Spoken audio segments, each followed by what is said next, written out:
परम आदरणीय परम श्रद्धेय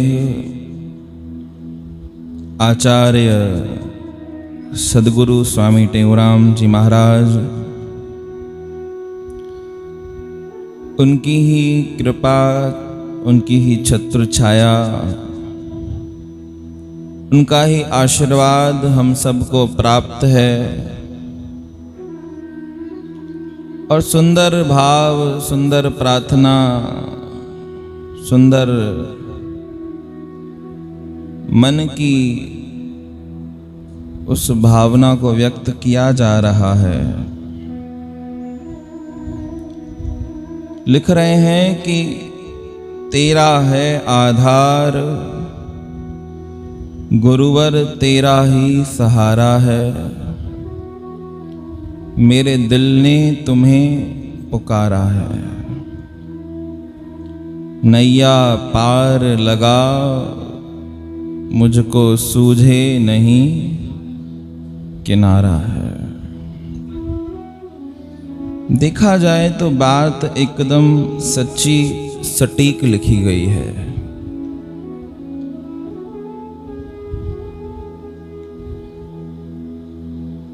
कि हम सब की नैया भी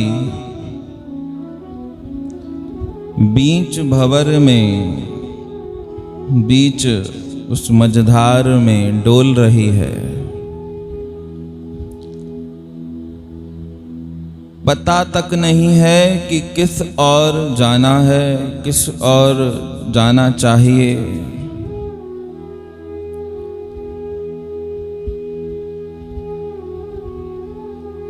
तो जब पता ही नहीं है तो चलने का तो सवाल ही नहीं होता है। सबसे पहले तो जिस तरफ जाना है उसका पता तो होना चाहिए। अब चारों तरफ से भयानक जंगल लगा पड़ा है। सब दिशाएं एक समान दिख रही हैं, जहां जाओ वहां एक ही नजारा दिख रहा है। तो मानो ऐसा प्रतीत होता है कि जिधर जा रहे हैं उधर सही है, परंतु सब दिशाओं की तरफ चलना सही थोड़ी ना हो सकता है। गंतव्य स्थान तो एक ही दिशा में होगा। प्रेम से बोलो श्री राम। अब ऐसा चक्कर ना आज से नहीं परंतु अनंत जन्मों से चल रहा है। कि चलते जा रहे हैं, सब अच्छा लग रहा है, सही लग रहा है, परंतु मिल नहीं रहा है। परंतु सद्गुरु स्वामी टेऊराम जी महाराज का जीवन चरित्र आप सब पढ़ते हो। इसमें एक कथा आती है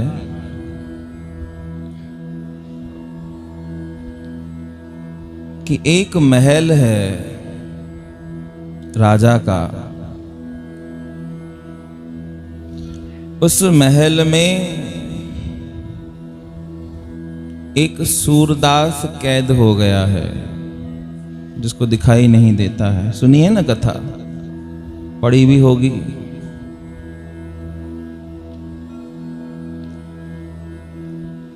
अब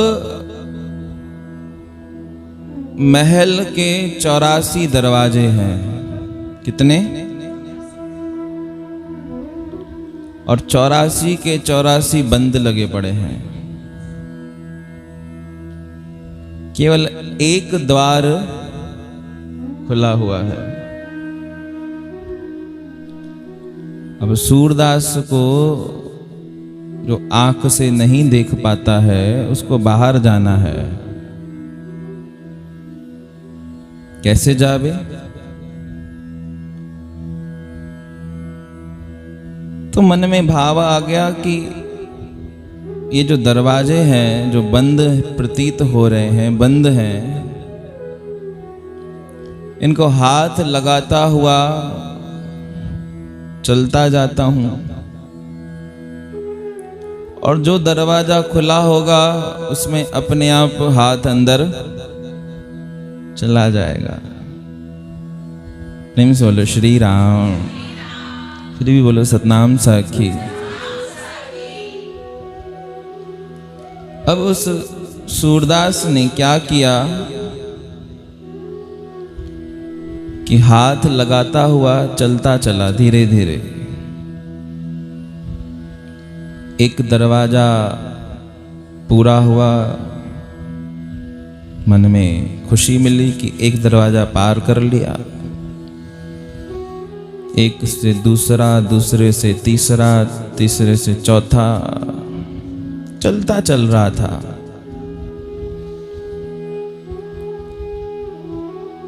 पता था कि एक दरवाजा खुला हुआ है। प्रेम से बोलो श्री राम।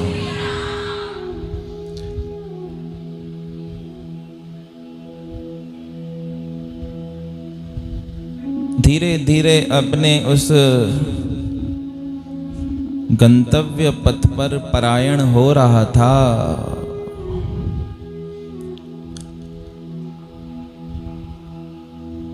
तेरासी दरवाजे,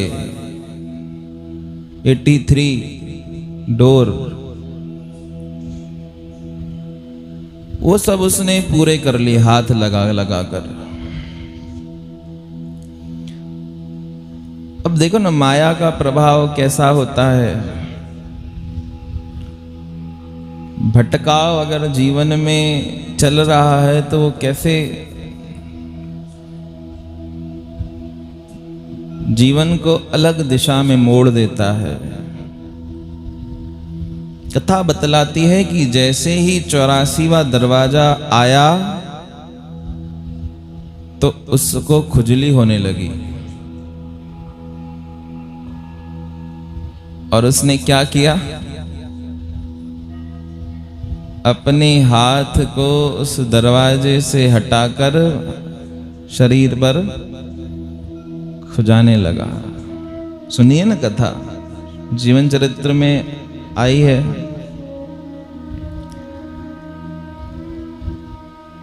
अब जैसे ही 84वां दरवाजा पूरा हुआ, जो खुला था, वापस उसने दीवार को हाथ लगा दिया। प्रेम से बोलो श्री राम, सतनाम साखी। चलता चल रहा था, उसको लग रहा था सही चल रहा हूं। कभी कभी ऐसा भ्रम हो जाता है, हमको भी तो होता है। भ्रम हो जाता है कि सही चल रहे हैं,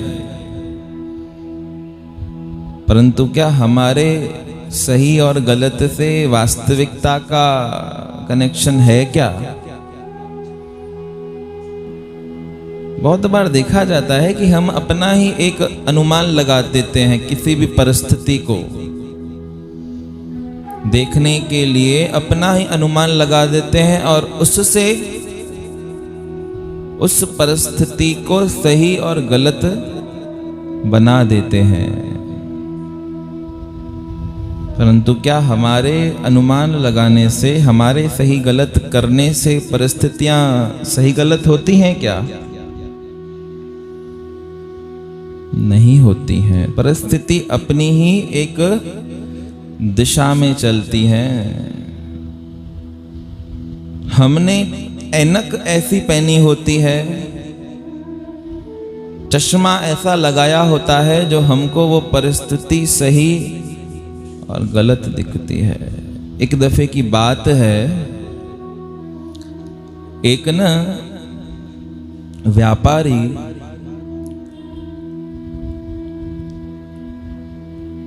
जा रहा था अपने राजा के पास। राजा से कुछ वार्तालाप करना था, अपने व्यापार के बारे में कुछ पूछना था, कुछ भेंट देनी थी, कुछ ऐसा उपहार राजा को देना था। तो जैसे ही रास्ते से गुजर रहा था तो देखा एक ना बिल्ली रास्ता काट के जा रही है। प्रेम से बोलो श्री राम। उसने उस बिल्ली को देख लिया और जैसे ही बिल्ली को देखा तो मन में एक भावना उत्पन्न हो गई कि शुभ काम करने जा रहा था और बिल्ली ने रास्ता काट दिया। अब पता नहीं राजा मिलेगा या नहीं मिलेगा, और मिलेगा भी तो ये उपहार ग्रहण करेगा या नहीं करेगा, और उपहार ग्रहण कर भी लिया तो क्या पता मेरे को जो बात पूछनी है उसमें हाँ करेगा या नहीं। कहने का तात्पर्य कि अनेक प्रकार के मन में संकल्प विकल्प चलने लगे। अब उसने क्या किया, मन के उस भाव को प्रबलता दी, नकारात्मकता से उसका मन भर गया, क्योंकि संशय आते ही जीव अपने आप नेगेटिव हो जाता है।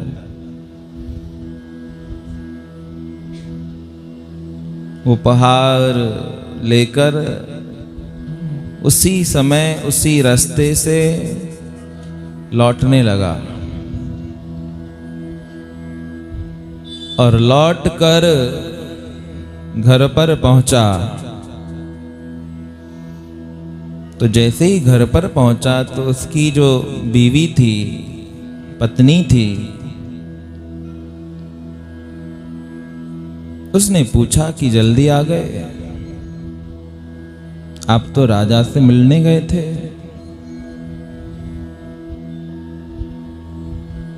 तो वो बिल्ली का सारा क्रोध उसने अपनी अर्धांगिनी के ऊपर निकाल दिया। प्रेम से बोलो श्री राम। उसकी भार्या भी समझ न पाई कुछ और कमरा बंद करके बैठ गई। अचानक से क्या हो गया, मैं तो आपसे पूछ रही हूं कि राजा से मिलना हुआ या न हुआ, जिस काम के लिए गए थे वो हुआ या नहीं हुआ, इतना ही तो पूछा था और इतना सुना दिया। अब जैसे ही पत्नी ने दरवाजा बंद किया तो छोटे छोटे बच्चे रोने लगे। रो रो के सारा घर ऊपर कर दिया। अब माता पिता का झगड़ा तो बच्चों के ऊपर असर होता ही है। पिता ने बोला क्यों रो रहे हो? माता ने दरवाजा बंद कर दिया है इसलिए रो रहे हैं। प्रेम से बोलो श्री राम। कहने का तात्पर्य कि उस एक घटना से घर के चारों मेंबर, चारों सदस्य वो क्या हो गए? दुखी हो गए। यानी हमारी एक घटना किसी के जीवन के ऊपर कितना असर करती है।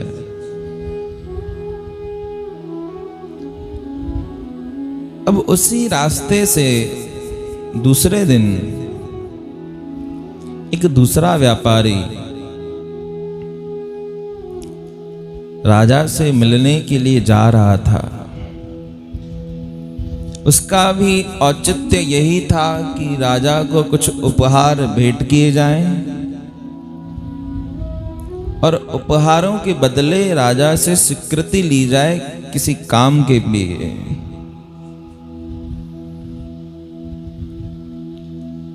अब वो व्यापारी भी हाथ में उपहार लेकर, सामान लेकर जा रहा था। जैसे ही जा रहा था तो उसके रास्ते में भी वही बिल्ली रास्ता काट के चली गई। बिल्ली एक ही थी उस रास्ते पर, परिस्थिति एक ही थी, पर उस परिस्थिति का जो रिएक्शन है वो दोनों का अलग अलग था। ये व्यापारी थोड़ा सत्संगी था, थोड़ा सज्जन किस्म का इंसान था।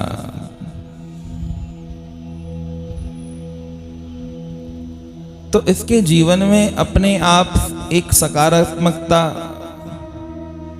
चल रही थी, उसने उस बात पे गौर नहीं किया। काट गई तो काट गई, उसको इग्नोर कर दिया, जाने दिया और जाकर सीधे राजा से मेलाप किया। राजा को भेंट उपहार जो देना था वो दिया। राजा ने भी उसको जिस काम की स्वीकृति देनी थी वो दे दी, बहुत खुश हो गया। अब जैसे ही खुश हुआ, काम के प्रति हाँ मिल गई, तो मन में विचार किया कि क्यों ना अपनी अर्धांगिनी और बच्चों के लिए कुछ उपहार लेके जाऊं। तो रास्ते से आ रहा था, बीच में बाजार पड़ा और उस बाजार में अपनी पत्नी के लिए वस्त्र आदि, बच्चों के लिए खिलौने और खाने की चीजें लेकर वो घर पे पहुंचा। और जैसे ही अपने पति को उसकी पत्नी ने देखा तो वो बहुत खुश हो गई। माता पिता दोनों खुश हो गए तो उनके बच्चे भी उनको देखकर, और सबको उपहार मिले तो अपने आप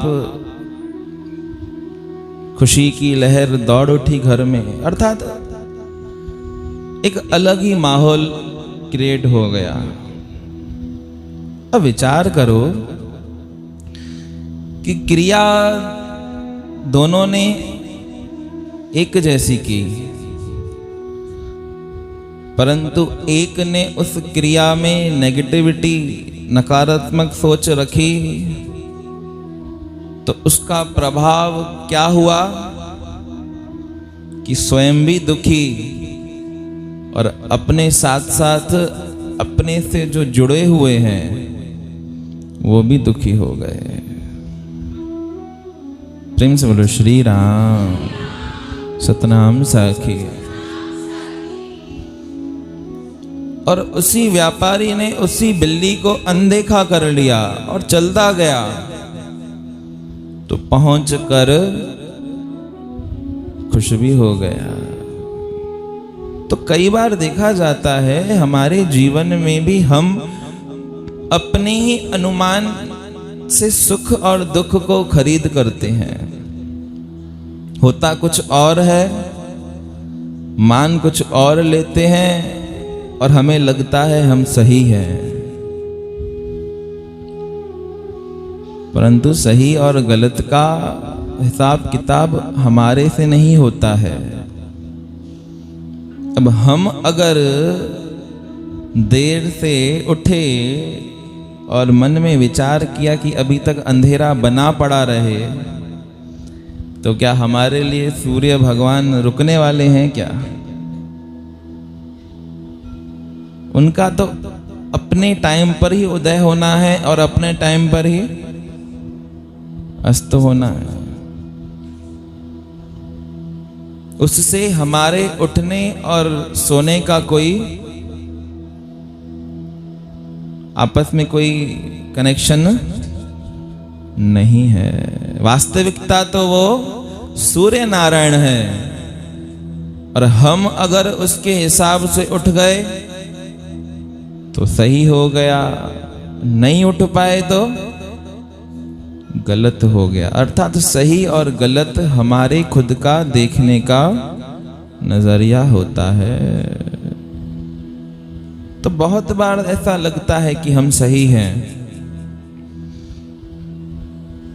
परंतु ऐसा होता नहीं है। तो उस सूरदास के मन में भी यही बात आ गई कि मैं चल रहा हूं तो सही दिशा में चल रहा हूं। अब भगवान की कुदरत समझें या माया का प्रवेग समझें, जैसे ही 83 दरवाजे पार करता और 84वां दरवाजा जो खुला है वो आने को ही होता, उसको खुजली लग जाती और वो अपना सर खुजाता, और जैसे ही खुजाते खुजाते चलता तो वो 84वां दरवाजा पार हो जाता। करते करते भटक भटक कर कहते हैं कि न जाने कितने चक्कर लगाए, परंतु वो दरवाजा ढूंढ न पाया।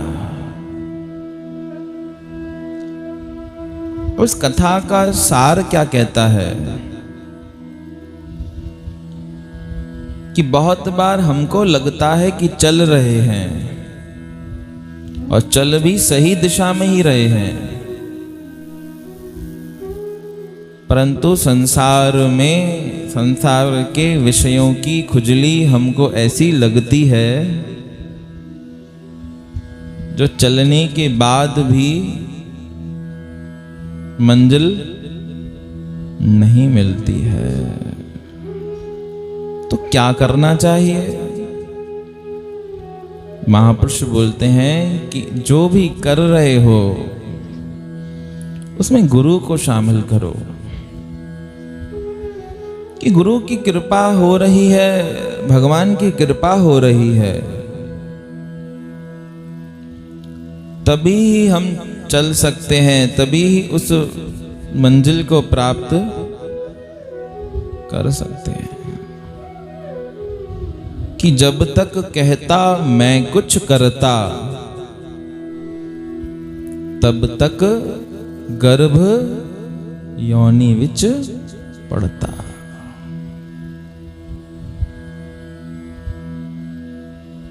तो महापुरुष बोलते हैं कि जब जब भी जीवन में मैं आ जाती है, अपने सामर्थ्य पर जीव को अहंकार आ जाता है, तब तब उसके पतन का कारण स्वयं ही खुल जाता है। तो इसलिए लिखा गया कि तेरा है आधार गुरुवर, तेरा ही सहारा है। ये भाव मन में ऐसा होना चाहिए कि सब कुछ करने कराने वाले वो गुरुदेव ही हैं। जितनी भी अच्छाइयां जीवन में हो रही हैं वो सब कौन कर रहा है?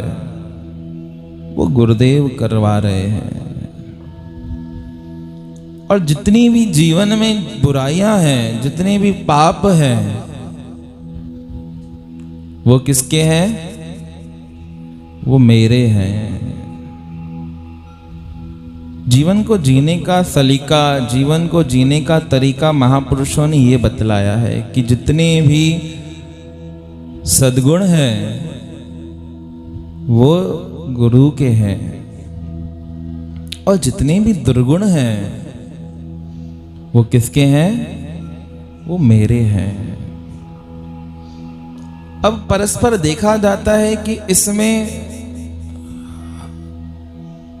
थोड़ा अलग किस्म का भाव हमारे में जागृत हो जाता है कि कुछ गलत होता है, कुछ पाप हो जाता है, कुछ न करने जैसा कर बैठते हैं, तो उसमें हिस्सेदारी गुरु को दे देते हैं, उसमें हिस्सेदारी भगवान को दे देते हैं कि भगवान ने ही तो कराया होगा ना, हम कौन होते हैं करने वाले।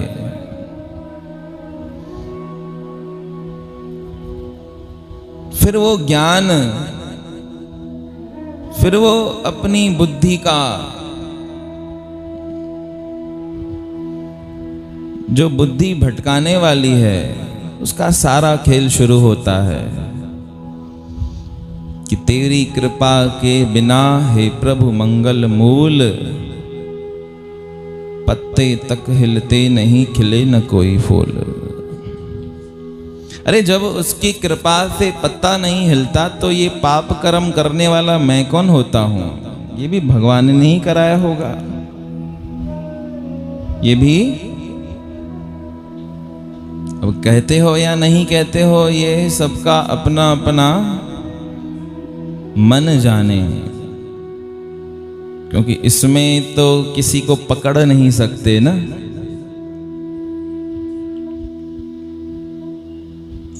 मन के अंदर झांक के तो देख नहीं सकते। सबके मन की बात सब स्वयं जाने, किसी को बताने से कुछ मिलेगा भी नहीं, क्योंकि विजय और पराजय मन के अंदर ही होने वाली है। घाटा भी अपना ही होगा, किसी और का नहीं होने वाला है।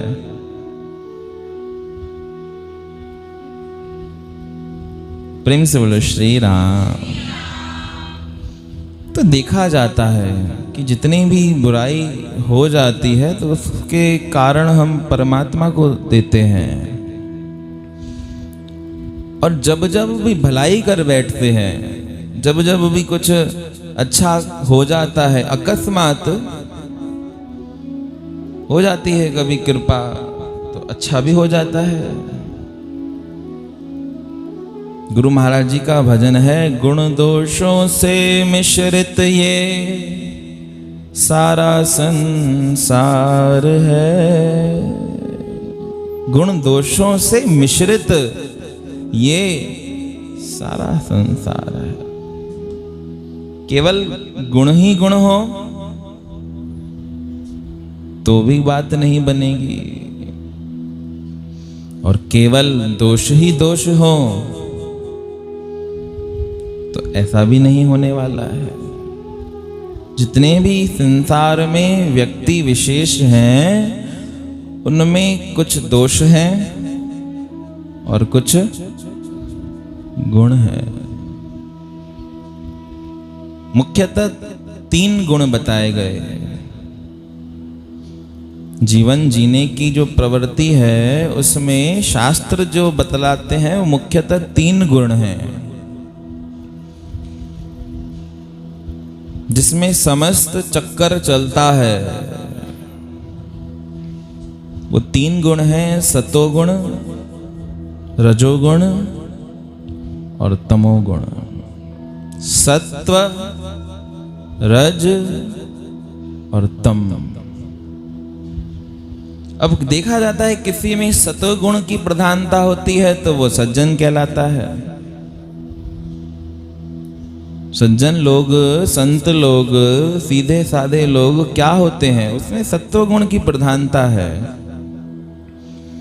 इसका मतलब ये नहीं है कि तम और रज है नहीं, है परंतु लेश मात्र है, कम है। किसी किसी व्यक्ति में तमोगुण की प्रधानता होती है और कोई व्यक्ति फिर रजोगुण में प्रवीण होता है। तो इन तीनों गुणों से मिश्रित होकर एक व्यक्ति चलता है।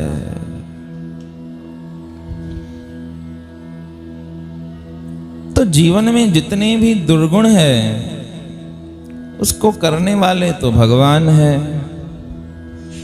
और जितने भी अच्छे हैं, अच्छाई है, पुण्य कर्म है, वो किसने किए? मैंने किए। ये जब जब भाव आता है तो जीव का पतन निश्चित है। एक प्रकार से उस जीव ने स्वयं ही अपने हाथ से अपने पतन का रास्ता चुन लिया है। किसी और ने नहीं चुना। किसने चुना? स्वयं ने। अब ये बात होती है या नहीं होती है? किसी को दान दिया तो किसने दिया? मैंने दिया। किसी की हेल्प की तो किसने की? किसने की? मैंने की। अब वो खोखला ज्ञान शुरू होता है। किसी का बुरा हो गया मेरे हाथों से, किसी का बुरा हो गया तो अपने दिल को तसल्ली देने के लिए, अपनी उस क्रिया को सही करने के लिए कहा जाता है कि इसमें पक्का भगवान का कोई खेल होगा, भगवान की कोई रजा होगी, तभी तो हुआ है।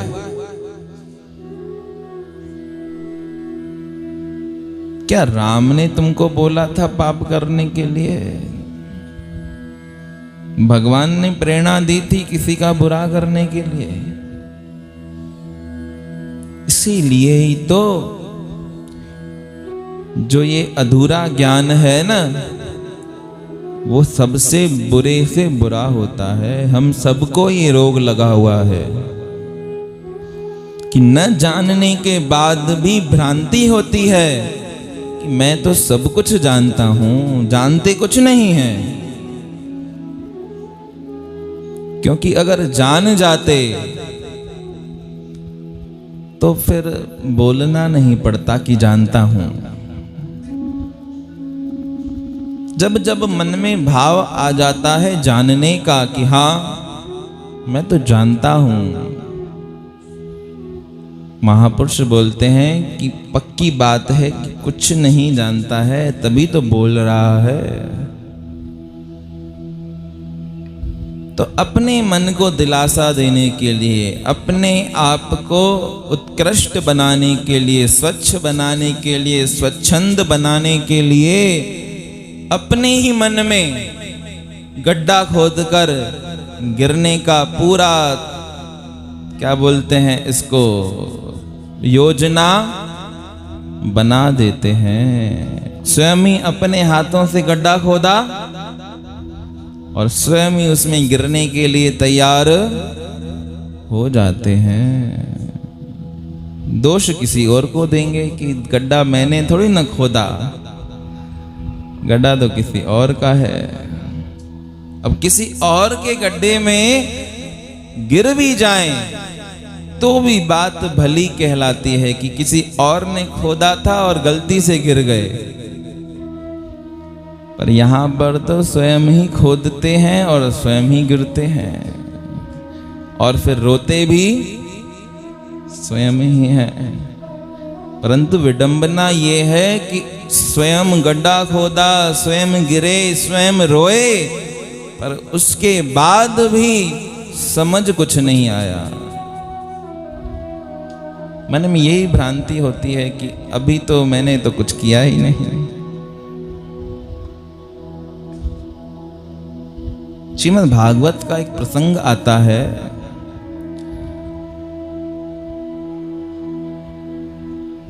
भगवान श्री कृष्ण एक बार अपने बच्चों के साथ महाभारत युद्ध के उपरांत एक बार अपने बच्चों के साथ एक बाग में खेलने के लिए निकले। प्रेम से बोलो श्री राम। सतनाम साखी, सतनाम साखी, सतनाम साखी। अब भगवान निकले खेलने के लिए, बच्चे आकर बाग में खेल रहे थे। भगवान ने बोला आप खेलो, हम जब तक आराम करते हैं। अब बच्चे खेलते खेलते गेंद से और एक बालक ने उस गेंद को एक कुएं में डाल दिया। जैसे ही कुएं में गेंद गई तो सब बच्चों ने देखा कुएं में। अब कुएं में देखा तो एक बहुत बड़ा गिरगिट बैठा था। कौन बैठा था? और गिरगिट भी छोटा नहीं, बहुत बड़ा। डर गए सब बच्चे। बच्चों ने रुख किया परमात्मा की तरफ, भगवान श्री कृष्ण की तरफ। अब वो पुरुषोत्तम आए और उस कुएं में देखा तो बाकायदा गिरगिट बैठा है बहुत बड़ा। तो सेवकों से आज्ञा करी कि इस कुएं में से इस गिरगिट को बाहर निकालो। सेवकों ने गिरगिट को बाहर निकाला और जैसे ही बाहर निकाला तो भगवान का स्पर्श हो गया। भगवान के स्पर्श से उस गिरगिट ने उसी समय प्राण त्याग दिए और उस गिरगिट के देह में से एक अलौकिक ज्योति उत्पन्न हुई और उस ज्योति पुंज में से एक अमृत तुल्य पुरुष प्रकट हुआ। प्रणाम करने लगा।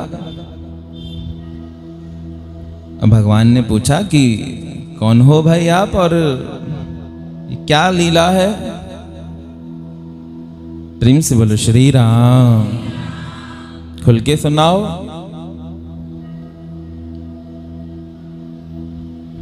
तो वो पुरुष जो गिरगिट में से पुरुष बना था वो बोलता है कि नृगो नाम नरेंद्रो हम इक्ष्वाकुतनय प्रभो दानेश व्याख्यायमानेषु यदि ते कर्णम स्पृशम यदि ते कर्णम स्पृशम। कि हे नरों में उत्तम नारायण,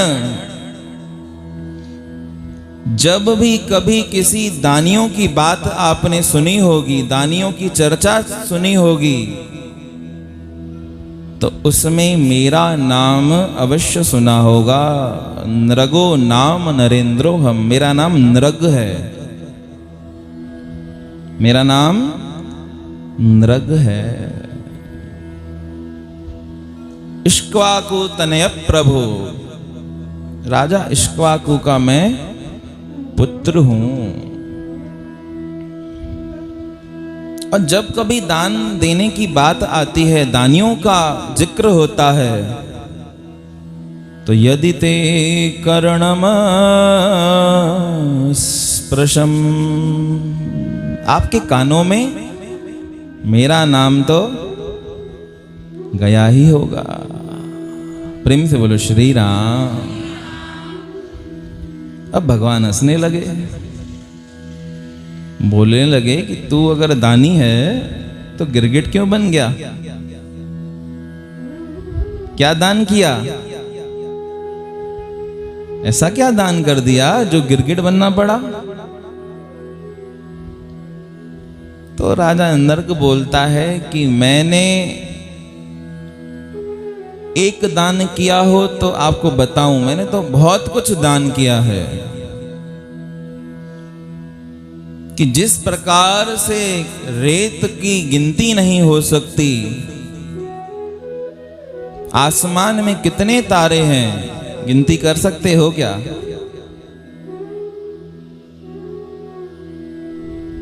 उसी प्रकार से मेरे दान की भी गिनती नहीं हो सकती। मुख्यतः मैंने गौदान बहुत किया है, गौदान बहुत किया है। अरे दान किया है गौ का, और गाय का दान करने के बाद भी तो गिरगिट बन गया। पक्का बिना दूध की गाय का दान किया होगा?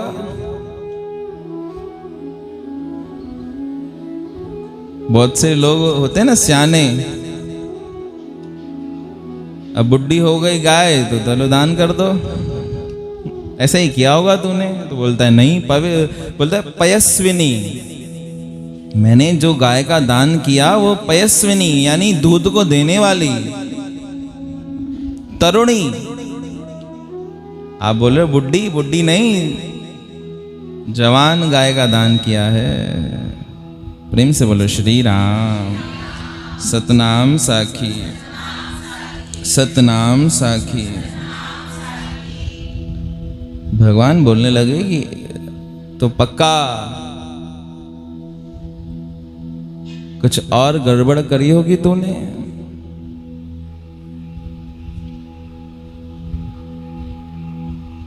तो राजा बोलता है कोई गड़बड़ नहीं करी। अरे पयस्विनी गाय का दान किया, दूध वाली और तरुणी जो एकदम जौभन को प्राप्त होने वाली। और खाली गाय का दान नहीं किया, गाय के सींग पर स्वर्ण लगाकर दान किया और गाय के खुरों को चांदी से सुशोभित करके दान किया और उस गाय के जो बछड़े हुआ करते थे उसको भी साथ में दान में दे दिया। अरे इतना सब कुछ तूने किया तो पक्का तेरा जो पैसा है वो 2 नंबर का होगा, पाप का होगा। बहुत से लोग ऐसे करते हैं, 2 नंबर का पैसा कमाया और दे दिया दान में। तो बोलता है नहीं, पैसा भी मेरा न्याय से संचित किया हुआ धन था, मैंने कभी कोई गलत काम जीवन में किया ही नहीं। उत्तम राजा, उत्तम कुल में मेरा जन्म हुआ, मेरे को ये सब करने की जरूरत ही नहीं पड़ी। प्रेम से बोलो श्री राम। सतनाम साखी। अरे सब बातें जब उत्तम थी तो गिरगिट क्यों बन गया? गिरगिट बनकर क्यों कुएं में बैठा था? पक्का कुछ न कुछ तो पाप किया हो, बिना पाप के तो कोई गिरगिट बन नहीं सकता, ये तो नियम में ही नहीं है। ये बात तो नियम में ही नहीं है। काल ही कर्म ही ईश्वर ही मिथ्या दोष लगा। ये तो मिथ्या दोष है कि काल प्रतिकूल हो गया, भगवान प्रतिकूल हो गया। अगर गिरगिट बना है तो कुछ ना कुछ गलत किया होगा। बोला गलत कुछ नहीं किया। एक बार मेरे राज में एक ब्राह्मण की गाय मेरे गाय के समूह में मिल गई। एक ब्राह्मण की गाय मेरे गाय के समूह में मिल गई और गलती से मैंने उसी गाय का दान कर दिया। प्रेम से बोलो श्री राम। सतनाम साखी। अब जिस गाय का दान किया था रास्ते से एक ब्राह्मण उसको लेके जा रहा था और जैसे ही रास्ते से लेके जा रहा था तो उसका जो मालिक था, जिसकी गाय थी, उसने उस गाय को देख लिया और सीधे उस ब्राह्मण के ऊपर चढ़ गया कि अरे भाई मेरी गाय क्यों तूने चोरी करी है? तो अमुक ब्राह्मण बोलने लगा, अरे मैं ब्राह्मण हूं, मैं क्यों चोरी करूंगा, मुझे तो राजा ने दान में दी है।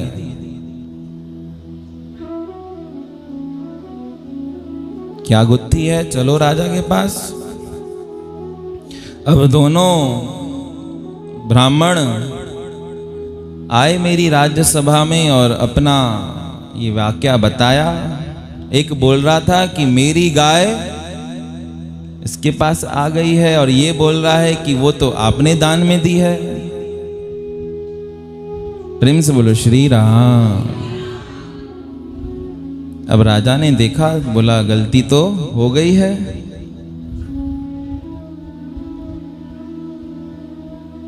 अब क्या किया जाए? एक काम करो कि ये गाय छोड़ दो, आपको दूसरी गाय दान में दे देते हैं।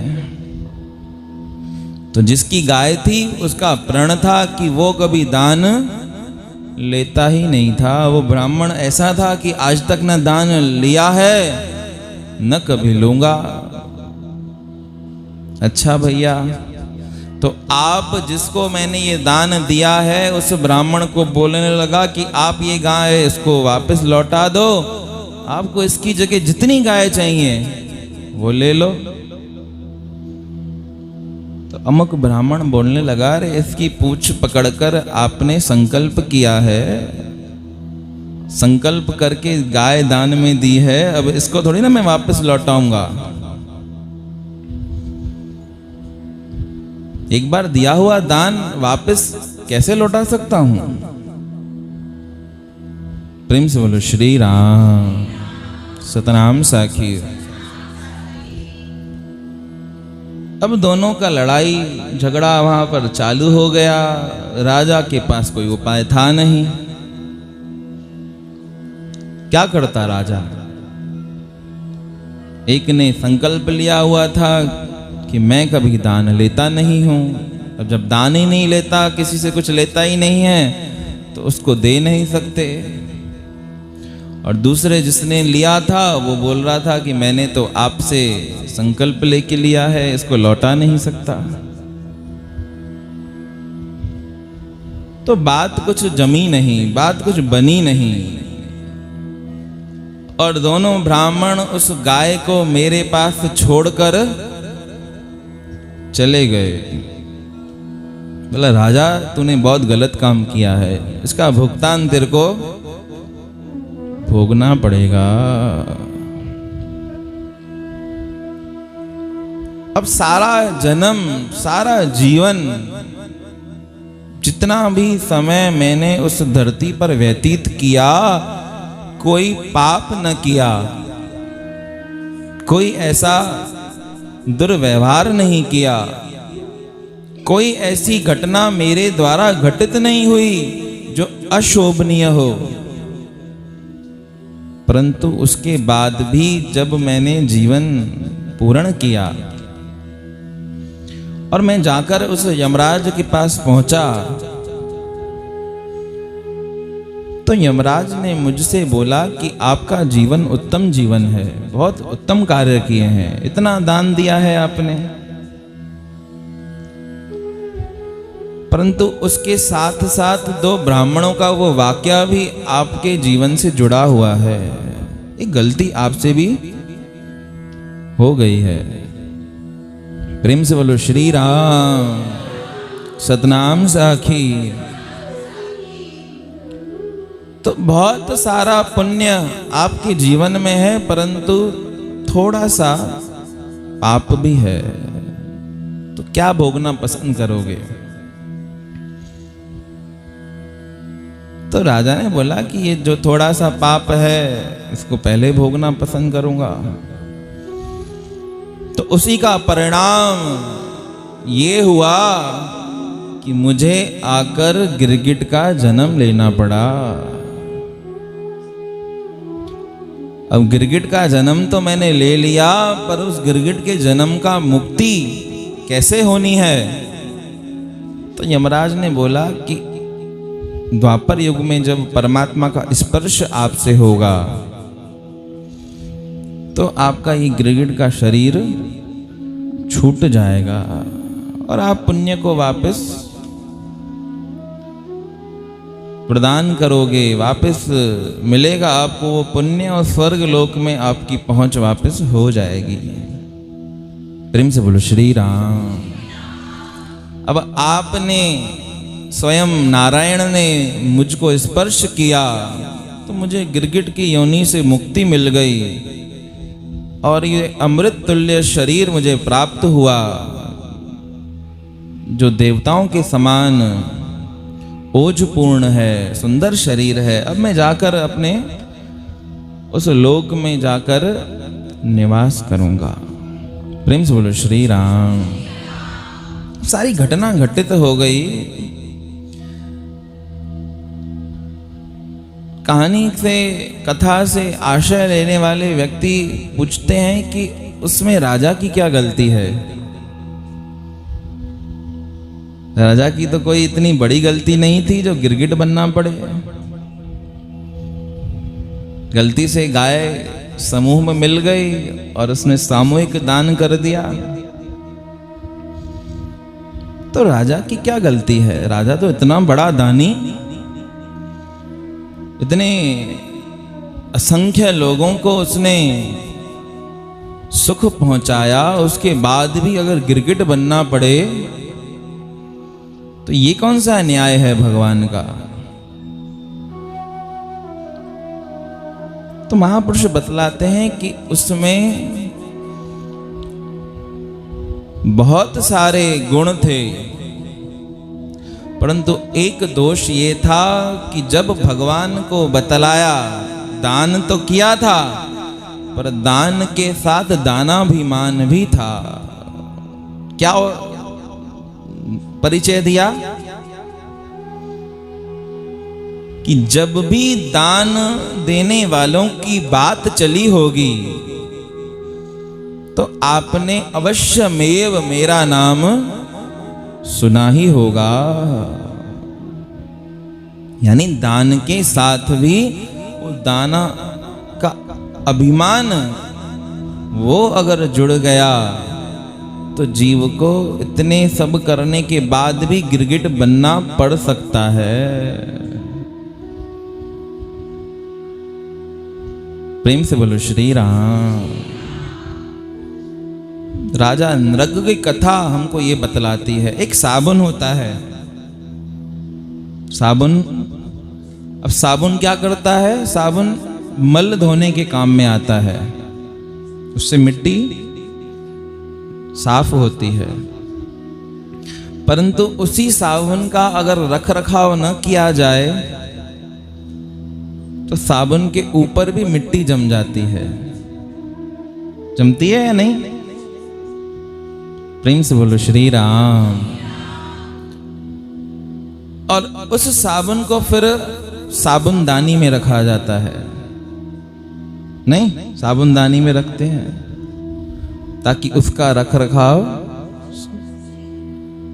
तो पुण्य कर्म भी, अगर पुण्य कर्मों से क्या होता है, पुण्य कर्मों से सुख मिलता है, पुण्य कर्मों से हमारे विक्षेपों का हनन होता है। पर वही पुण्य कर्म अगर गुरु की कृपा रूपी डिब्बी में नहीं रखे तो वो मैले भी हो जाते हैं। बात वही आ गई ना कि जो कुछ हो रहा है, दान अगर कर रहे हैं तो कौन कर रहा है? मैं। क्योंकि अगर मैं करूंगा तो भोगना किसको पड़ेगा? मेरे को।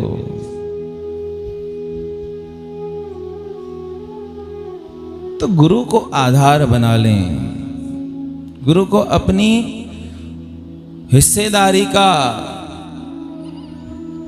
कुछ न कुछ दे दें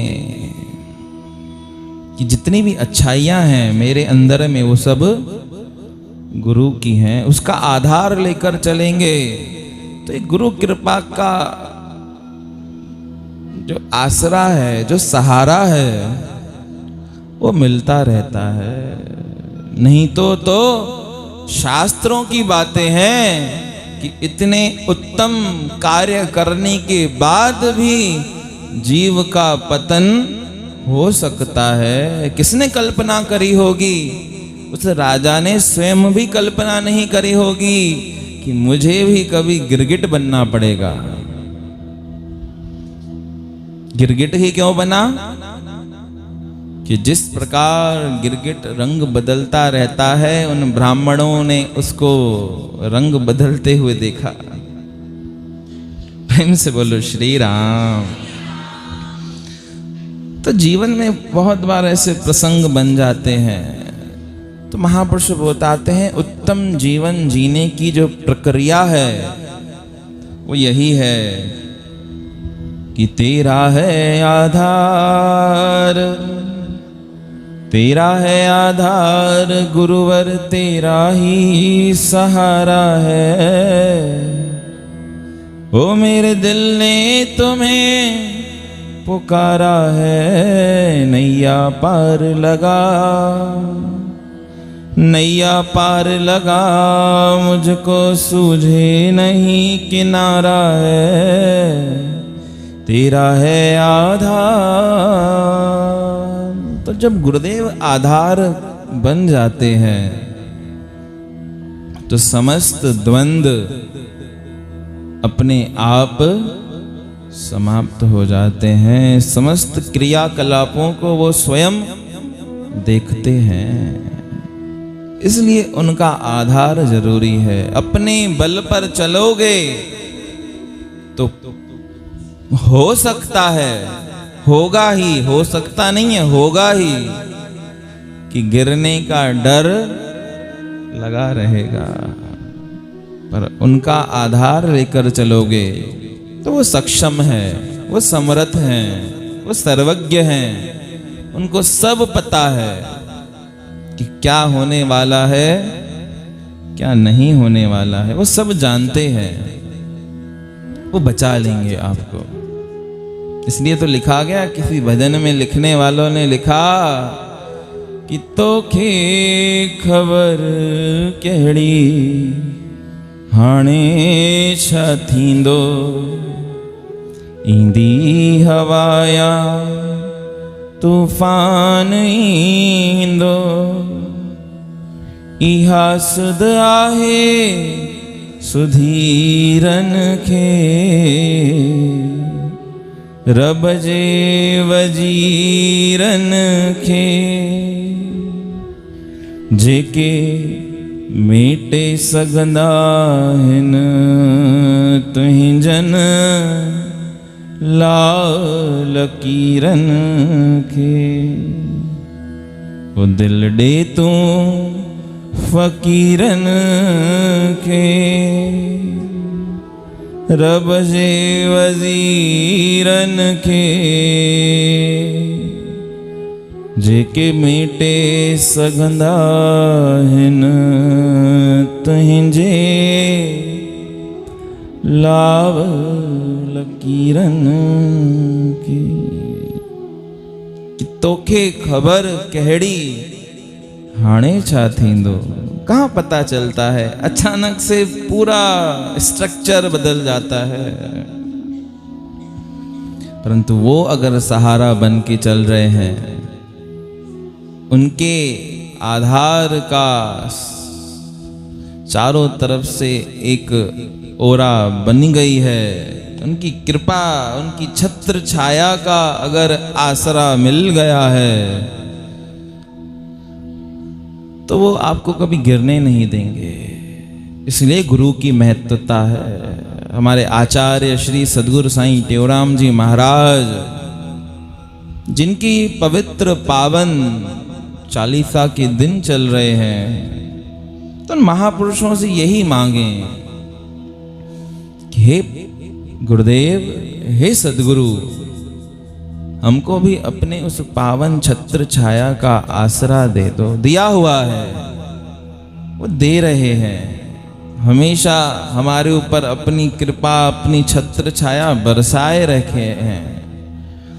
पर उसके बाद भी हम जब माने ना, वो तो दे रहे हैं, पर हम स्वीकार भी तो करें ना। जब स्वीकार कर लेंगे तो देखो कितनी जीवन में अपने आप बहुत सारी समस्याएं, लगभग जीवन की जितनी भी द्वंद्वावलियां हैं, वो सब सतही समाप्त हो जाएंगी।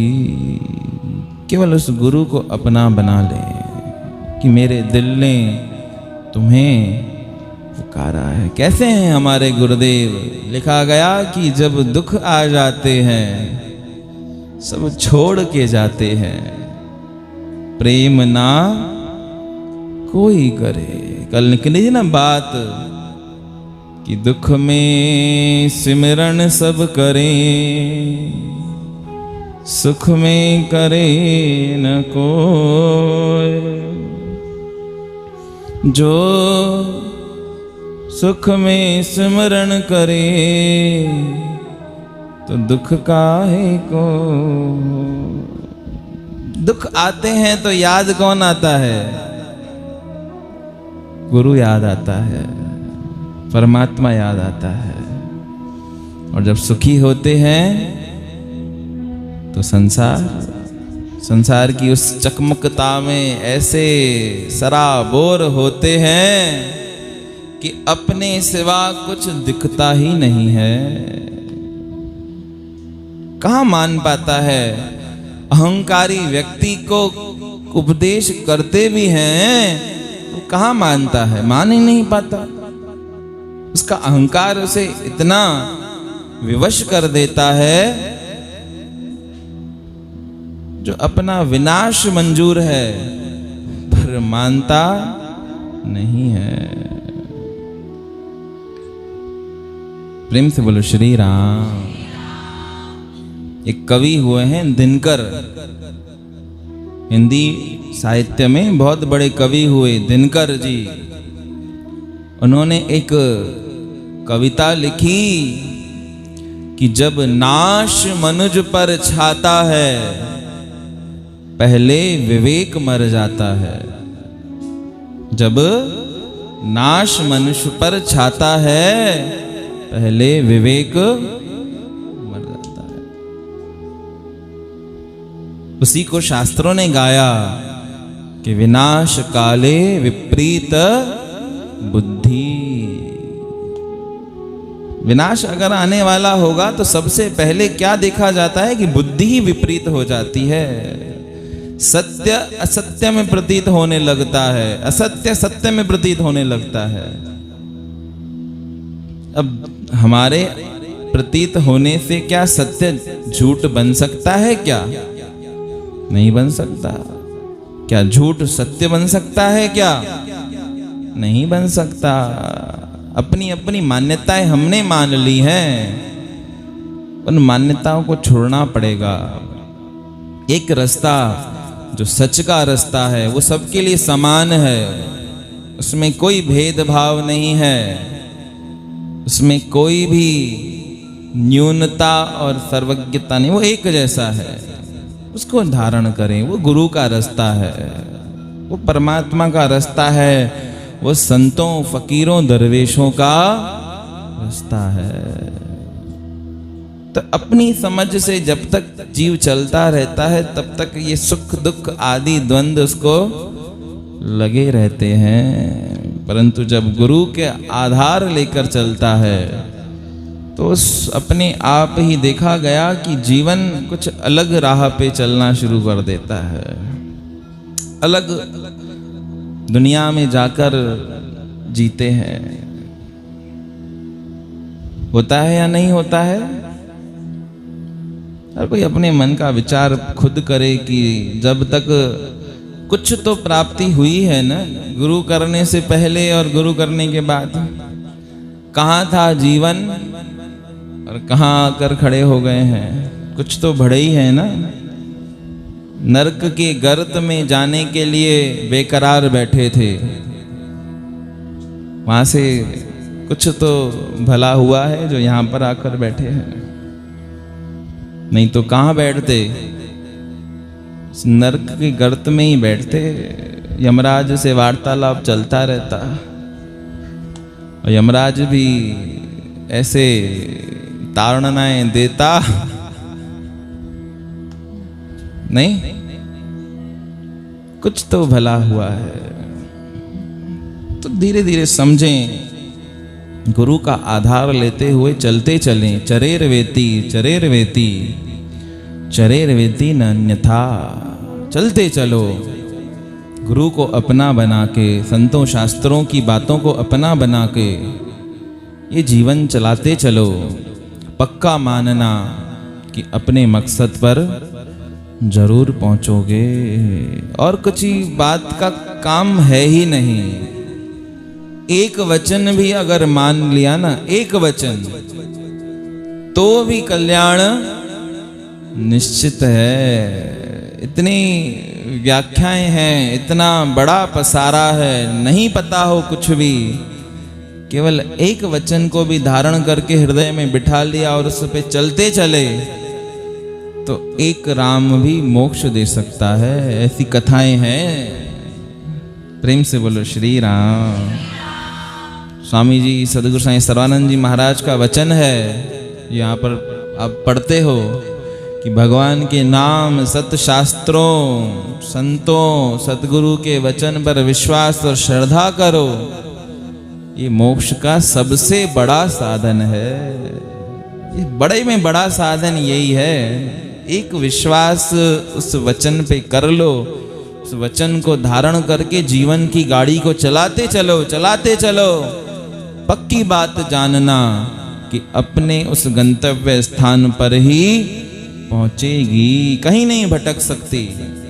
किसी में सामर्थ्य नहीं है कि उस गाड़ी को अपने गंतव्य स्थान से हटा दे। जिस गाड़ी की ड्राइविंग सीट पर गुरुदेव के वचन रूपी ड्राइवर को विराजमान कर दिया है। बोल गुरुदेव भगवान